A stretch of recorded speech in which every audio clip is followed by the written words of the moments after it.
Hello, everyone. Welcome to another episode of OpsCast, brought to you by marketingops.com, powered by all the Mo pros out there. I am your host, Michael Hartmann.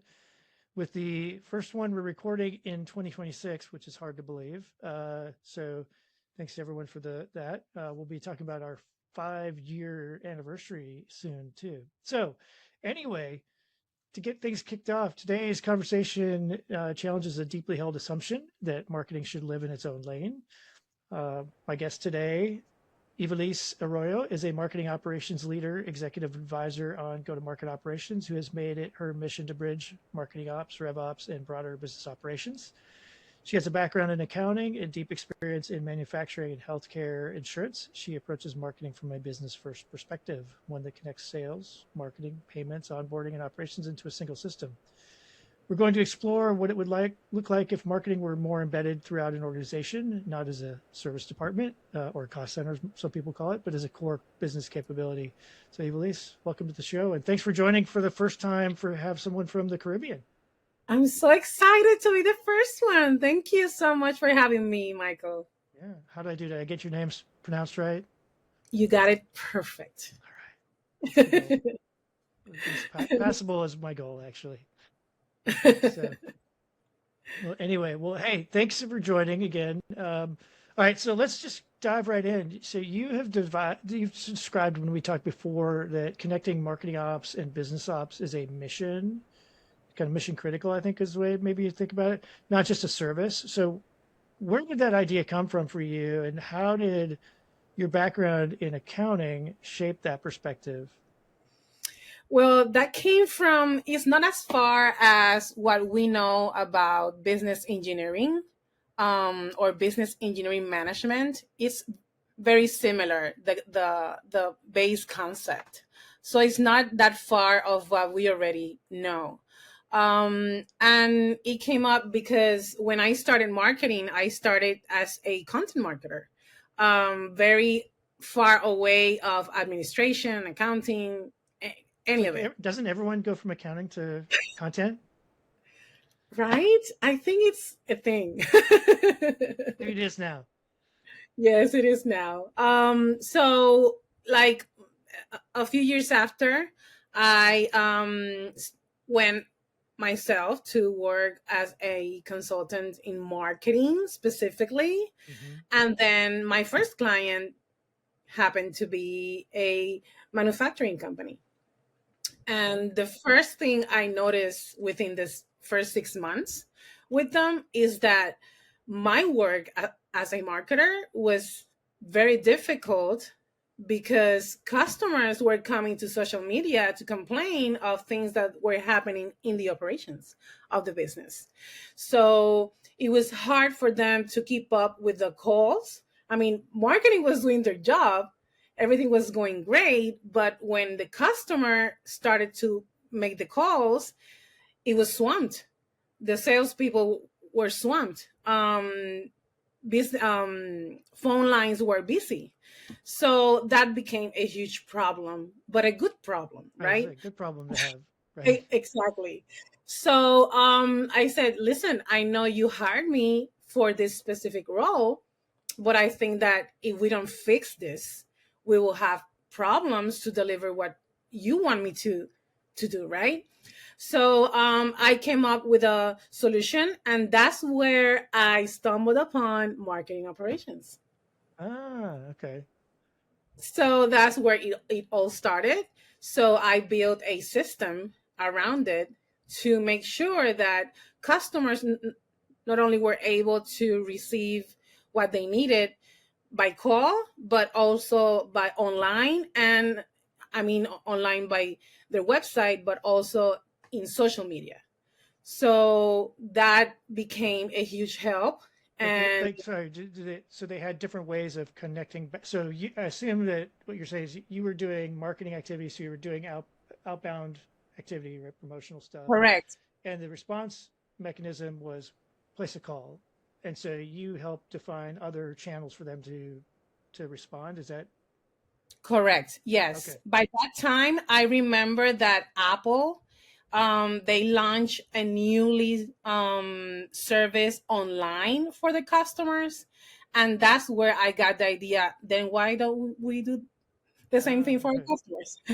Which is like So so my experience working with Latin America and Caribbean uh, entities is limited, but I feel like I do remember that phone is a very much the de facto way of communicating, right, as opposed to online. It was back when I was doing it probably 10 plus yeah, years for ago. this client specifically in manufacturing, it was phone because most of their ICP customer is um, elderly people. Okay, So when your customer is elderly, it's more common, to use phone. sure. Okay, But we also had clients that were more into online or mobile. So we moved those clients to mobile got with it. this Okay, initiative. got it. Okay, that makes sense. Cool. So you said that that's how you stumbled on marketing ops, right? So this is maybe early days of marketing ops being a thing. RevOps was common. So, No, um, I didn't know it was a thing. I you just didn't. started working doing that, and I discovered it was marketing operations like 5 years later. So, okay, I was like, how did you discover marketing ops at that point? on LinkedIn. I didn't use LinkedIn as a big user, and I started to connect with marketers. And then Okay, one day, all of a sudden, the topic came up, and it was, wait, so that's the name for what I've been doing all these years. And that's how I discovered marketing operations, and the rest is history. okay. So a lot of this stuff you were doing was before, well, maybe not before it was a common term, but certainly before you knew what it was. So, what were, Specifically here where I live yeah, is not a common term. So yeah, for me, it was really new. I mean, I didn't know what I was doing existed, and I was like, why things are not X or Y and Z if that's it makes so much sense to make the connections between the operations and marketing. And then I discovered that was a thing in US and in Europe, yes, and I and was more in Asia too. fascinated with it. Yeah. Yes. So okay, so I get the response mechanism for campaign activity makes sense. It sounded like there were other things you were connecting the dots on because you said operations. So I'm assuming things like, fulfillment or payment process. Like, what were some of the other things that you were trying to help connect the dots on? The sales part of it, it was Okay. not connected. There were not a handoff for it at the time. So they relied mostly on those calls. I mean, that was it. And when I brought up the idea, I was really, really lucky to have a very open CEO. Uh, this was a woman-owned business, and she was very open to innovation and to changes and to new things to make sure that the business grew. So I became with the idea, I built the framework, and she said okay, and we started it. And that helped a lot, not only to fix the problem, but also the brand perception in the customer's eyes, Sure. because we even had to close the review in Facebook, for example, because people were angry. Oh, sure. We had to bring up our PR team to take care of that, do like a crisis management Uh-huh.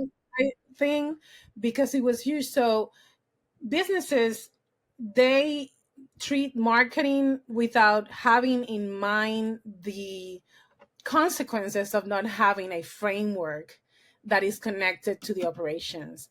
And I think that I have seen that more now, but where I live is not common here in Sure. Puerto Rico. It's not a common thing. It's not something that is um, taught to Sure. business people.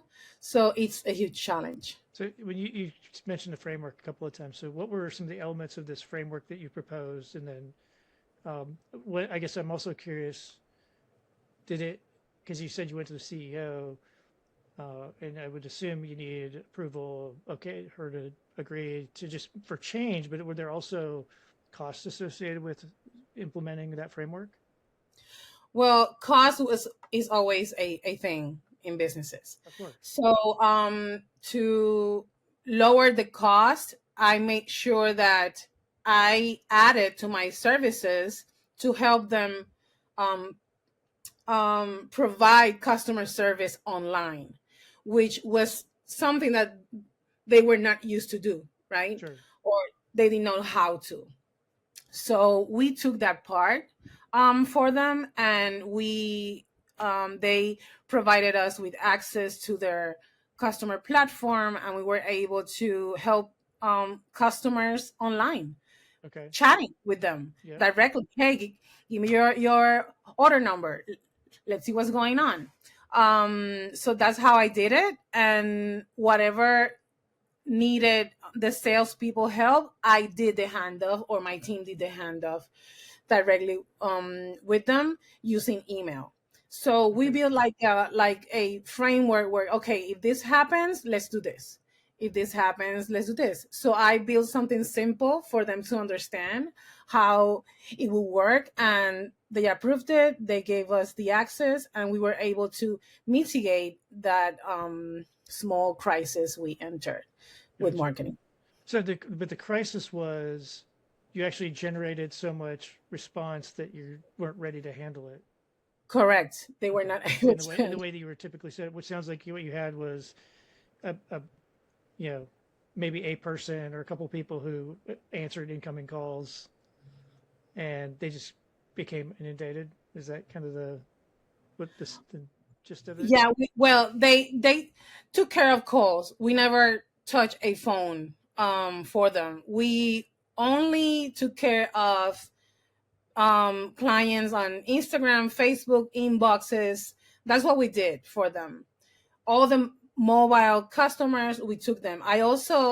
We also recorded a more efficient calling recording when people Yeah. call to the company. Hey, press one for this, press two for this. Yep. So we Better also routing. included exactly a better um communication with the customers, so they knew we were busy, to be patient, because and that helped so much, to build all those pieces. Sometimes businesses think that small things are not important, but the customer, you gain customers and you retain them with the small things. Yeah. I so for a brief period of my well part of my career, I had under marketing ops was a little unusual. I had a small inbound sale BDR SDR team, and in this particular business, we had local regional offices, and in some cases, we could kind of how far we could extend out to deliver services varied. In some cases, someone would call for one of those places that was near, but not near enough for us to be able to do it, or we didn't have the capacity. And I always worked with the local teams who said, if we can't help them, can we provide them somebody else to go to, right? Because my Correct. view was, eventually, if they get a good even if we just provide a good referral and they get a good experience, that will be something they remember and come back to us about, right? And then Definitely. so when the time comes that they've got a bigger project or it's in the market where we can help them, Yeah. so that's the kind of thing like that I think you're building goodwill and trust. Exactly. And here in my market here, the referral is really, really heavy when Sure. to do business.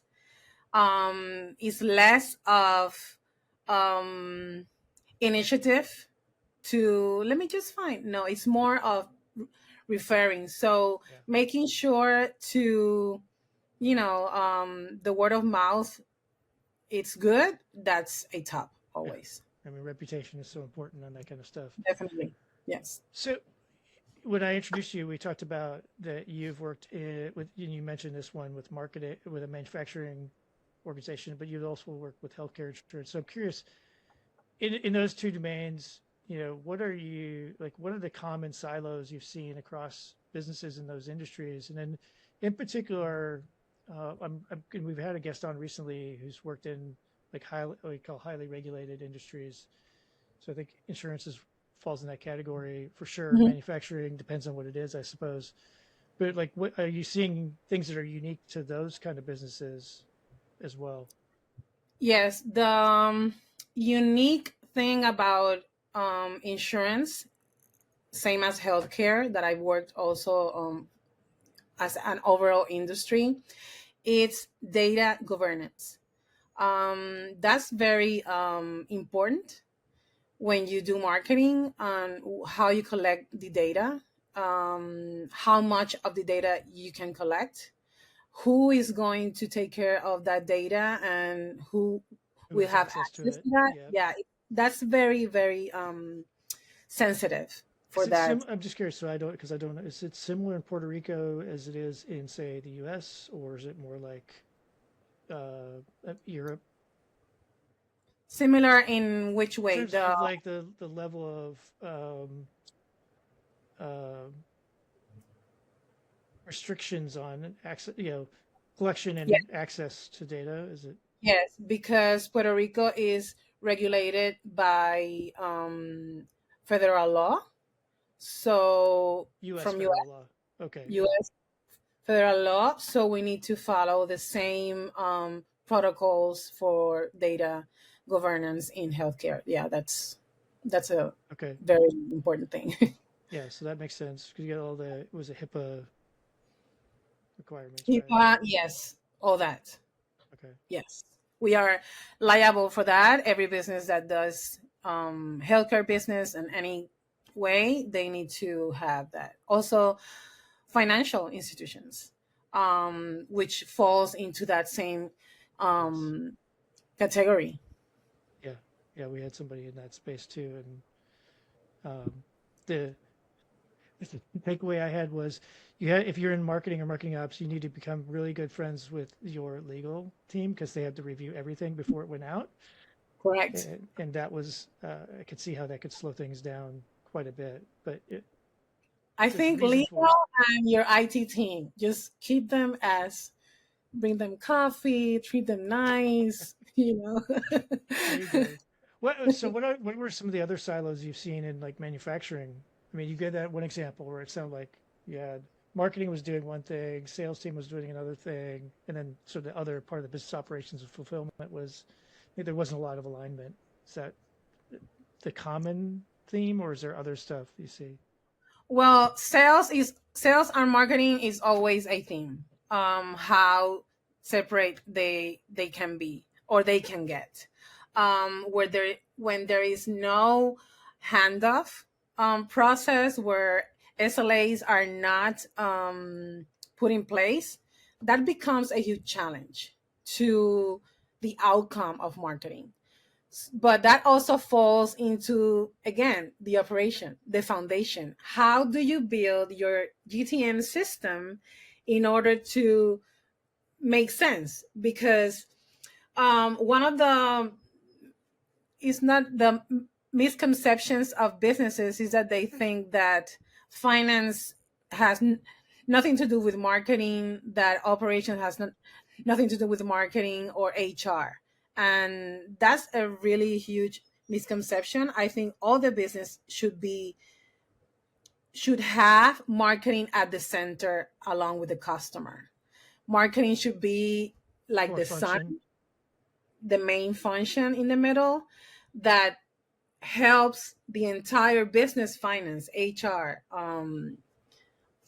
everyone, and help them navigate the GTM strategy. Um, and everyone will speak the same language, which is the final goal. If we speak the same language, we get the data we need, we can make the decisions that we need to make with the, Yeah. you know. So I think that for me, that has been the biggest frustration, but it's because I see the business differently than a marketer. I'm not a marketer first. I'm a accountant first. So I see the business differently. And rather than seeing marketing as the promotion part of the business, Pretty I cool. see Sure. how marketing can make us grow in terms of revenue. How, it's very different. I don't see marketing as um the vanity metrics. For me, that's not important. I can have 5 followers, but if those 5 followers make me $1,000, that's what I need to know. Yeah. Right. No, totally. So this idea of marketing being embedded, you mentioned when we talked before, Peter, an idea from Peter Drucker, which I, full transparency, I have not gone to dig into, but you said he had an idea of that marketing should be embedded in the business. Is that kind of what you're talking about, and not treated as? Well, that it should be embedded, that's something that I always say. What he said, that the business is marketing is the business seen from the customer perspective. So marketing, actually how we speak to our customers, Mm-hmm. how we do the enablement to our internal customers, how we treat our internal customers, how we speak about our business in social media, everything is connected to marketing, because everything is a strategy, is our go-to-market strategy. So if we all speak the same language, then the awareness gets done, but also sales will increase. But that cannot be done if you don't have the marketing technology to as the engine to boost that voice of the brand. So nothing is divided, nothing is siloed. Everything should be connected. So you brought up external customers and internal customers. If anybody's listening to this knows, like, I bristle at the internal customers. I understand the sentiment. I don't love the term. Uh, There's a whole story behind that, which I don't want to get into. But um,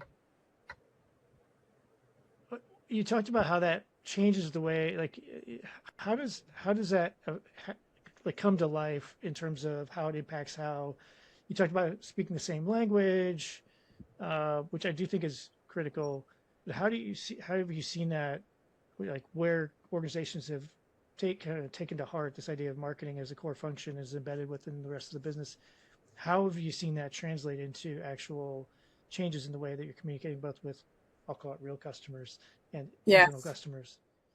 I will answer this with an example. I Go for it. worked for a technology company for, I think it was for 5 to 6 months.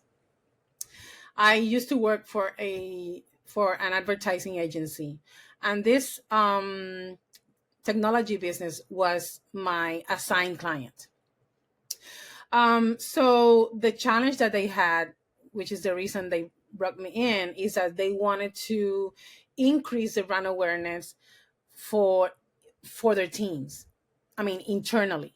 So Okay. they wanted to, rather than do marketing externally, they wanted to do marketing internally. Okay. Like So employee that was communication stuff. Okay. correct. So that became my main job with them. So precisely was to increase the awareness of the brand for the new hires, Mm-hmm. for the old folks, everyone. Um, so when they had the meetings with the clients externally, which were frequent, they felt pride of their brand and how they treated them. They paid them well. They were really relatable with the employees. So they make sure that human resources had the resources in order to get that done.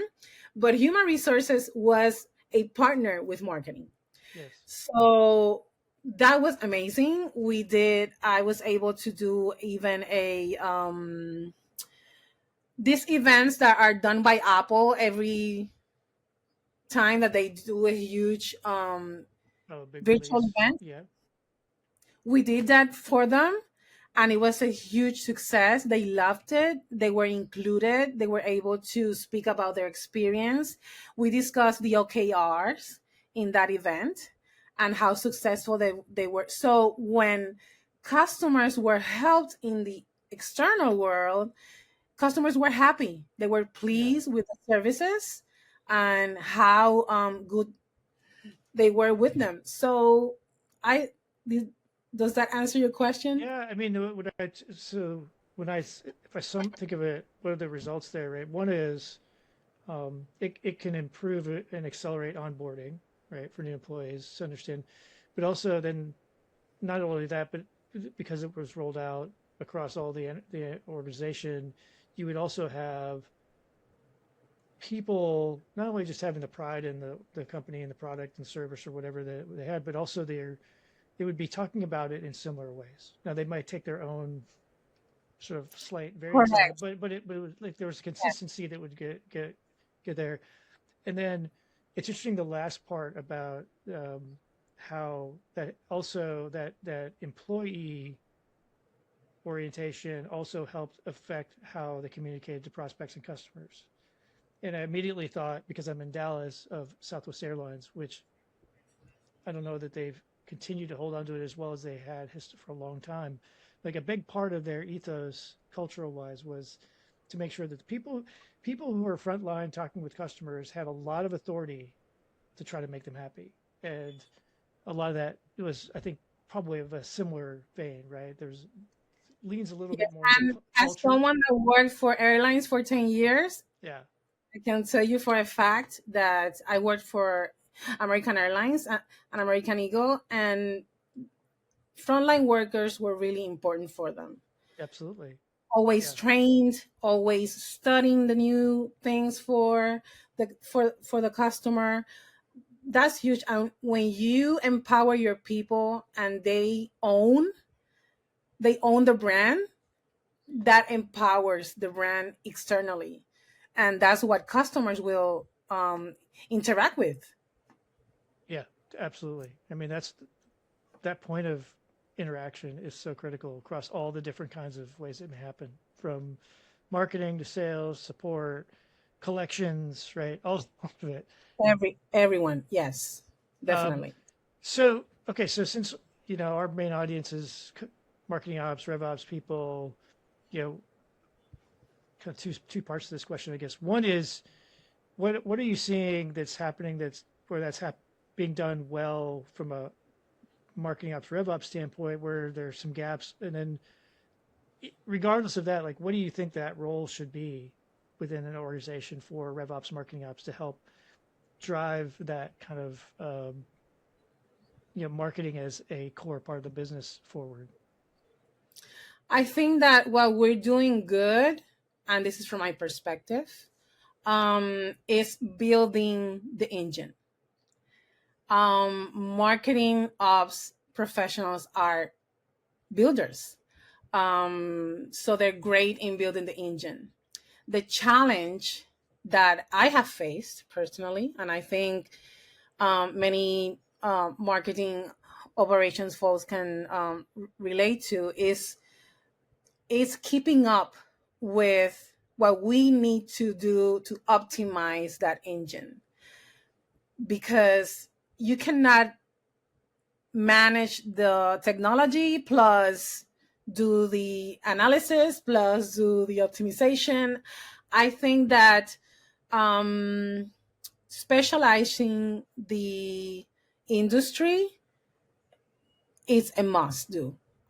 Someone taking care of the martech, someone taking care of the analysis of the data, someone taking care of making sure the funnels are working, or I think that's, for me, that's been a huge challenge, Yeah, and that affects the outcomes of marketing a lot, sure. because when you stay on the surface level, you cannot go deeper to see what the customer needs and how you can get them to convert. That's the Uh, huge challenge. so it's interesting because I think that what you're describing is you've got limited resources, so kind of inherently going to have to make trade-offs about where you allocate Definitely, time and 100%. And resources. also you you cannot pretend to have a creative marketer to also manage the martech. Yeah, That's also, it's a rare combination of skills for sure. yeah, it's very separate. So you cannot blame marketing that is not using properly the technology. Perhaps it's not that they need more enablement in order to do it, right? So those are the main challenges that I have encountered. So getting into this, maybe this is a good segue into the trade-off conversation. So one of the things you said to me that is stuck with me, and I'm still not sure I totally buy into it, is that you're seeing more C-suite type people, COOs, CFOs, CEOs, who are becoming more interested in how go-to-market works, in particular marketing. I think they probably tend to understand sales better than marketing in my experience. But you're saying you're seeing more interest in understanding how that works. Like, what do you think? Like, what's the evidence you have for that? I don't know if you want to get any specific examples or anything like that, but in general terms, and then what are you? Do you think part of this driver is because they've got these limited resources and they want to see and hoping to see more from these marketing teams? I think that it has become a time, I think we are living in an inflection time that the C-suite is pausing, like, wait, we have AI here and we have marketing having challenges. We need to look more into marketing. And I'm not saying that all C-suite are like that. Because I have encountered C-suite, like I just told you, that she's open to innovation, and I have stumbled upon CEOs or C-suite people that are, well, we don't want to invest on that. But it's how we deliver the message. I think Okay. that the main challenge for marketing is how they convince the C-suite to look more into them. And I think that marketers, now that AI is here, is not going anywhere. Quantum technology is knocking the doors also. Mm-hmm. We need to, get educated more into business administration, how businesses work, in order for us to have a conversation with C level people. How do That's you like with an accounting background, you've got an advantage. And so how do you frame those kinds of conversations when you talk to a C level I stakeholder? just go straight to what they want to hear. They don't want to hear nothing about um, vanity metrics. For them, that's nothing. They just The so want to what? know Yeah. how much money we are gonna make, how much money we're making, and money is the topic. Yeah. And as an accountant, I can tell you that's the topic. And what I have done with the CEOs I have worked with is that I give them what they want, but I am very honest on letting them know what is not working and what is needed for things to work. And if I need to do a procurement, either of technology, or we need more resources in terms of human resources, Yeah. I just do a complete um, analysis for them, and I deliver them the problem with the solution. That's been the hit for me, and I give this to any marketer that is listening to us right now. And as an example, I met one CEO, and he said, that I thought that when I was meeting you, I was going to be faced with a 40-slide presentation of a marketing agency. And I love that I just went through 15. And it's precisely because I have worked with so many of them that I know what they want to hear. Just give me just a bit of who you are. Just tell me what is my problem after our first briefing, and tell me what is the solution that you propose. Tell me how much it's going to cost, and what is the timeline that you suggest for the Like, how project. confident are you that we can do it, right? And that's usually a piece of it. Yes, Yeah. just No, of course. I'm totally on board with that. It's just small nuance. I'm curious because I feel like there's been a shift, particularly in early stage startup type companies, where the focus was very much on top line, just revenue growth, right? So versus where it feels like now it probably should have been more about profitable growth. So like profit. Right. So do you when you're talking to those CEOs or C-suites about things, would it be important for you to understand like what is their driver? Are they more if they're more focused on driving just top line revenue, sort of at least in the short run, irrespective Yes, always. of Yes. costs, right? You would probably go one way versus if they're focused on profit, then you might go another way. I think that money has one language Mm. for the C-suite. Either we gain money or we lose. Right, so it's That's more about the state, like that particular thing, right? Is it's going to be a net benefit from a financial standpoint. correct. And they also like to know a lot about forecasting. Hey, Mm-hmm. how do you see if we work the marketing this way? How do you see? And then I prepare like a forecast for them as well. So that's the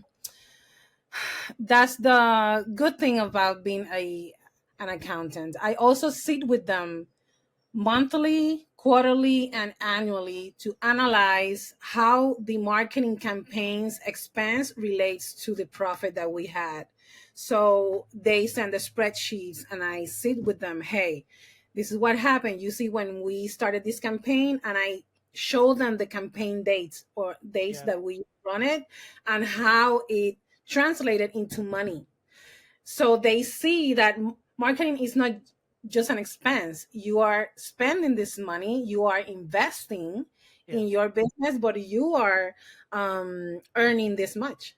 So that conversation, I have it straightforward with them, and they connect me with their finance people, and they provide all the spreadsheets that I need to do the It's analysis. interesting to think about. It just like literally just popped in my head the idea that if you think about this like an investment, yeah, if you were talking to a financial advisor, they would go like, "What's your investment horizon?" Right? So I Exactly. assume that what you're talking about is like we're spent X dollars over this period of time, and then at some point later, right, and depending on what that horizon is, that what your sales cycle is or whatever, um, you're setting the stage to go like the expectation is not necessarily that you're going to get the next month, the next day, the next week, whatever, that you're going to get that benefit right away, but there's some reasonable time frame, and you're showing them that Correct. that you can connect the dots, even if it's not. I think the more evidence you have like that, the more you can look at it as a causal thing versus a so right. Yes. And also what I do with them, that which is the part that they don't know about, I educate them how that translates into how the social media platforms work, Mm, either Google ads or Facebook ads, because they think that by investing X amount, we're done.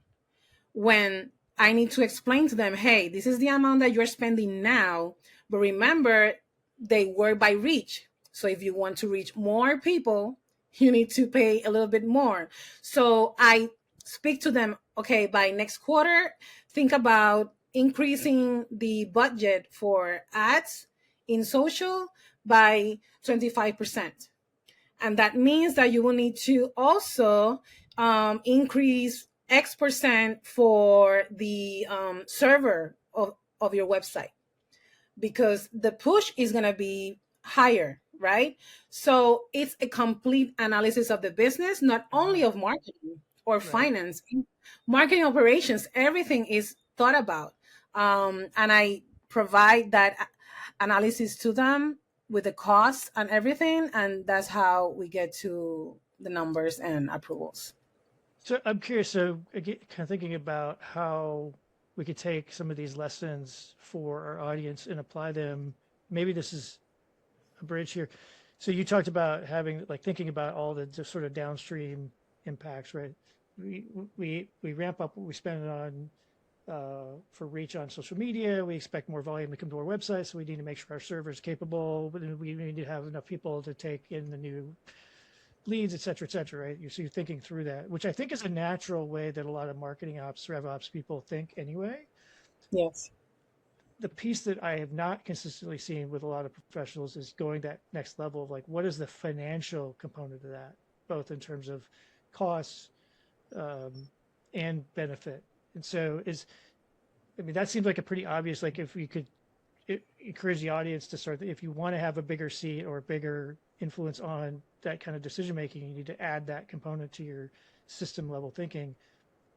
A, does that sound right to you? And then B, is there anything else that you think like other elements that they should be thinking about to have more influence? Yeah, that's for me, that's the main, because that's what I do.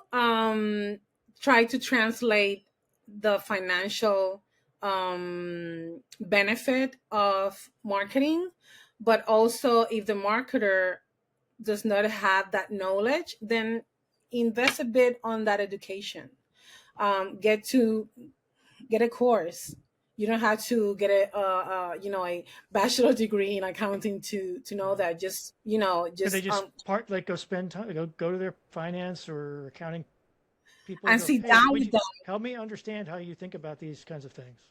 Correct, exactly. And also, if they get access to the data, I think that's also very important because it will help them to see at least the patterns.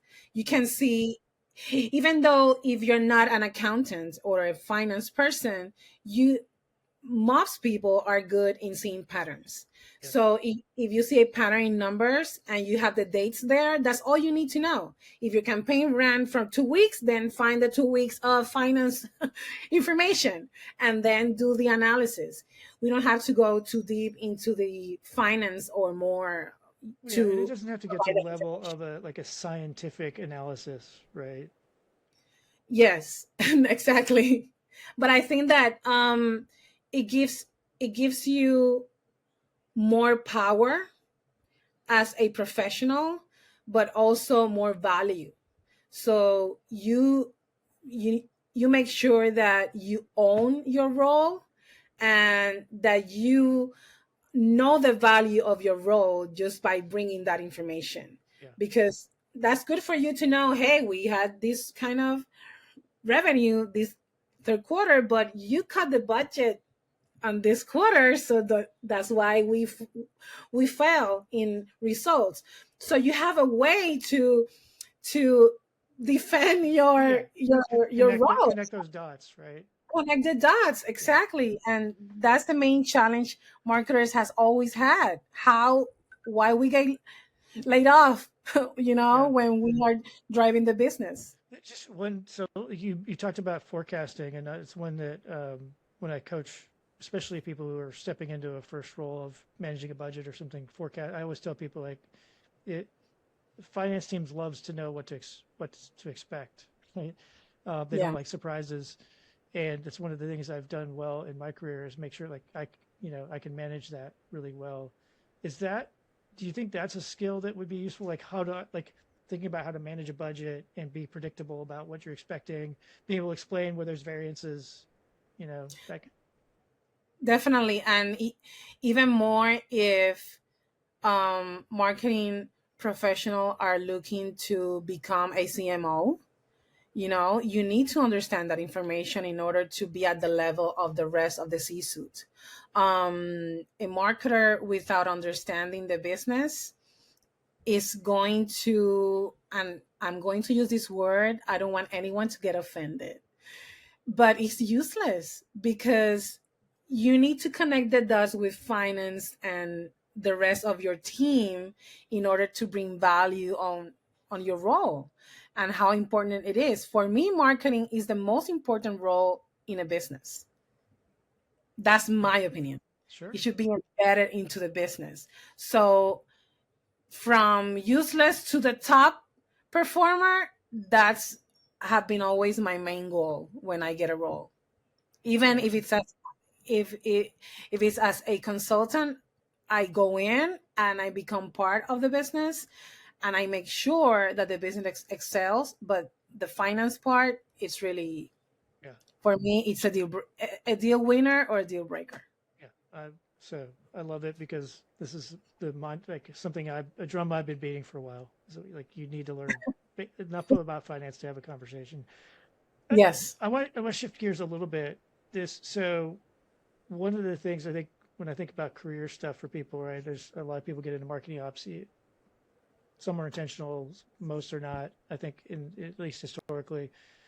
And then there's questions about like where, like career wise, where do you go? So one of the ones that may make sense for some people is to go into more of a general business operations role. From your experience, because it feels like you've kind of at least worked across those different things, what do you think are the skills and experience that would translate well from marketing ops into more general business operations? Can you repeat that question, Michael? So I think a lot of people when they think about like if I go in marketing ops, right, but hey, I want to go move to a path that would lead to say COO, right? Oh, What are the skills that I could communicate that I've learned in marketing ops that could translate into me moving from marketing focus to more general business operations? Does that make sense? well, what we have spoke about throughout the call, marketing needs to be included at the table. We cannot leave them like they're a silo department. So that's the first thing that I would ask, to bring up marketing to every conversation, especially the mobs, because technology, which is for me is the second part. Even a COO must be informed or educated in technology, Mm-hmm. because the business right now is run online, right? And so it's not only the business technology, is the business technology attached to the marketing technology, and that everything makes sense, and the customer buys, and everyone gets the notification that we have a new customer. No one is We get paid, outside. right? Exactly. Yeah, So I think that for me, that's the future. um, I, s- I really encourage marketers to get educated into technology very deep, yeah, because what we are seeing and what is coming is not going back to the traditional marketing. I don't see traditional marketing. It's not that it's going to disappear, but I see more technology into marketing in the future. And I think that in order for us to keep our roles, or to expand to a new role, or transfer our skills to a new role, we must get in, educated and skillful in technology and the business, yeah, both things. yeah. Well, I think a lot of this, in particular, like AI type technology, is changing the way that people buy, right? And so And that's marketing only and the tip organizations of have the to adapt. that's the tip of the iceberg, Yeah, Michael. yeah, I'm going to soon start a martech role, and that's the tip of the iceberg. I mean, we a law passed, I think it was in 2024, if I'm not mistaken, by summer, by the former President Biden, about quantum technology. mm, I mean, we are seeing AI now, but things are moving towards quantum technology into marketing. So AI for me is just a just the surface beginning. level. Yeah, right. Exactly. Yeah, it's going to be fascinating over the next couple of years. But Ivelisse, Definitely. this has been a great conversation. I wish we could continue on, but we're going to have to kind of wrap it up. Thank you So, so much for inviting yeah, me. yeah. If people want to connect with you, it sounds like you're more active on LinkedIn, so I'm going to guess that's where you're going to go. But if people want to, continue the conversation with you or learn more about what you're doing, what's the best way for them to do that? Yes, they can connect with me in LinkedIn, of course, Ivelisse Arroyo, and Instagram as well. I'm very active there too. Okay, there you go. All right. Well, Ivelisse, Such a pleasure. It was so much fun. Thanks for being our first Likewise. Caribbean guest. I'm happy that Yay! we continue to grow internationally. Well, I Yes. appreciate it. And as always, to everyone out there, thank you for listening and supporting us. If you have ideas for topics or guests, or you want to be a guest, reach out to Naomi, Mike, or me, and we'd be happy to get the ball rolling, just like we did with Ivelisse. Until next time, bye, everybody. Thank you.